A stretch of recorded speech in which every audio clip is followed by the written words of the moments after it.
जैसे ही छोटी लड़की का नया जन्म हुआ, उसने सबसे पहले अपनी दादी की छुपा कर रखी हुई $5 मिलियन की सेविंग चुरा ली। फिर वो अपनी मम्मी को लेकर एक दूर दराज और सुनसान जमीन खरीदने चली गई। उसने ये सब इसलिए किया क्योंकि उसे अच्छे से पता था कि इस बार का चाइनीज न्यू ईयर आने से ठीक पहले उसके पापा अपनी गर्लफ्रेंड को घर ले आएंगे और उसकी मम्मी को जबरदस्ती घर से निकाल देंगे। उसकी मम्मी फिर यहाँ वहाँ छोटे मोटे काम करके गुजरा करेगी और आखिर में थक कर ओवरवर्क से उसकी मौत हो जाएगी। उसके बाद लड़की को अपने पापा और सौतेली माँ के साथ रहना पड़ेगा, जहाँ उसे न ठीक से खाना मिलेगा न कपड़े, और अंत में वो उन्हीं के हाथों मर जाएगी। शायद ऊपर वाले को लड़की पर बहुत तरस आया, इसलिए उसे ये सब होने से कुछ दिन पहले ही दोबारा जीने का मौका मिल गया। इस बार वो कुछ भी गलत होने से पहले सब ठीक करना चाहती थी। उसने अपनी मम्मी को सारी फ्यूचर की बातें बता दी। मम्मी ने कंफ्यूजन में उसे देखा। उन्हें समझ नहीं आया कि ये सब उनकी बेटी को कैसे पता है। जब लड़की ने बताया कि वो रिबॉर्न सोल है, मम्मी ने उस पर भरोसा नहीं किया। फिर लड़की अपनी मम्मी को दादी के कमरे में ले गई और एक हेयरपिन से दादी का सालों पुराना सेफ खोल दिया। इसके बाद दोनों एक रियल एस्टेट कंपनी गई और उस सुनसान जमीन को $5 मिलियन में खरीद लिया, क्योंकि लड़की जानती थी कि ये जमीन जल्दी ही 10 गुना कीमत पर बिकेगी। लूनर न्यू ईयर से ठीक एक दिन पहले उसकी सास ने मम्मी से पूछा, कल की डिनर की तैयारी कर ली है, जैसे वो कोई टेस्ट ले रही हो। मम्मी ने आंसू भरी आवाज में कहा कि उनके हस्बैंड कई दिनों से बिजनेस ट्रिप पर हैं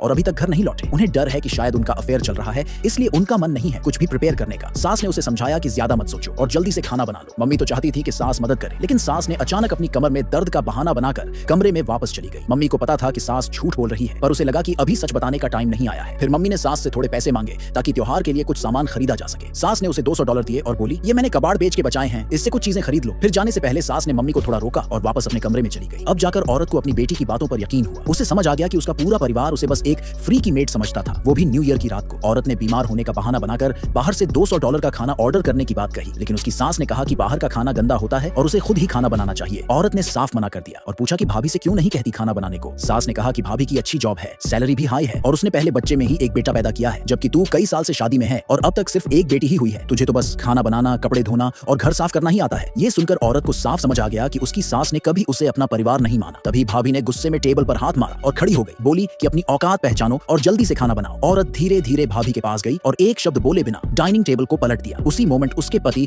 अपनी गर्लफ्रेंड और नाजायज बेटे को लेकर घर आ गए। औरत कुछ पूछती उससे पहले ही पति ने सीधे तलाक की बात कह दी। उसने बताया कि वो पिछले 6 साल से अपनी मिस्ट्रेस के साथ है। अब तक उसने बीवी को इसलिए नहीं निकाला क्योंकि वो थोड़ा काम कर लेती थी और मेड की तरह घर चला रही थी। अब जब उसका बेटा बड़ा हो गया है तो वो चाहता है कि बीवी और बेटी घर छोड़ दे ताकि वो लोग आराम से रह सके। ये सब सुनकर औरत को बहुत गुस्सा आया, लेकिन घर में कोई भी उसके साथ नहीं था क्योंकि उसने बेटा नहीं पैदा किया था। अपने और अपनी बेटी के फ्यूचर को बचाने के लिए औरत ने कहा कि अगर उसका पति उसे अपनी प्रॉपर्टी का 1/3 हिस्सा दे दे तो वो तलाक पेपर साइन कर देगी और बेटी को लेकर चली जाएगी। सास ने ये सुनते ही मना कर दिया और कहा कि घर की सारी प्रॉपर्टी सिर्फ उसके पोते को ही मिलेगी। पति ने बेटी की कस्टडी का डर दिखाकर उसे मजबूर कर दिया। औरत को मजबूरी में पेपर साइन करने पड़े। फिर वो अपनी बेटी को लेकर उस घर से निकल गई। उनके जाते ही सास ने अपने पोते को वेलकम गिफ्ट देने के लिए रेड एनवलप निकालने की सोची। पति और उसकी मिस्ट्रेस एक नए लाइफ के सपने देखने लगे, लेकिन तभी सास जोर से चिल्लाई, उसके सारे पैसे गायब थे।